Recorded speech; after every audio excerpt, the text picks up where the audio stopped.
প্রথমে থানার ভিতরে এসে মারামারি হাতাহাতি হয়েছিল, তাদের দুজন অ্যারেস্টেড। ধন্যবাদ।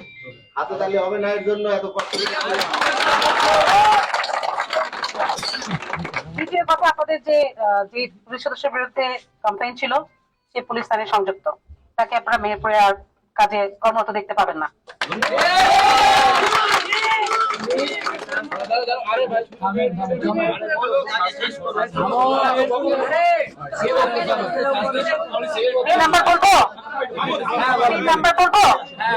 তিন নম্বর, আমাদের পুলিশের টিম, আর্মি সহ, সেনাবাহিনী সহ যৌথ অভিযানের মাধ্যমে টিম বাহিরে আছে, দর্শকের বাবা সহ যারা রেসপন্সিবল, যাদেরকে আপনারা অ্যারেস্ট করতে বলছিলেন জামিনে মুক্ত, তাদেরকে রি-অ্যারেস্ট করার জন্য আমাদের টিম বাইরে আছে। আমরা যত দ্রুত সম্ভব অ্যারেস্ট করব। আমরা আশা করব।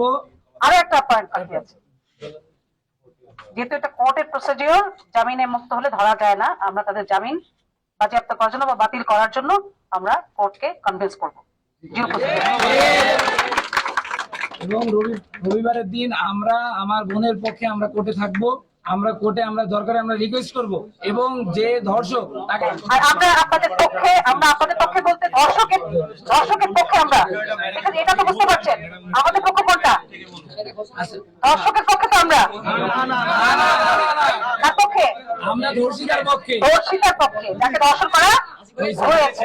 তাহলে আমাদের পক্ষটা হচ্ছে, আপনারা যারা আছে সবাই ভিকটিমের পক্ষে, উজালা যাকে দর্শন করা হয়েছে, ধর্ষিতা যে তার পক্ষে আমরা সবাই।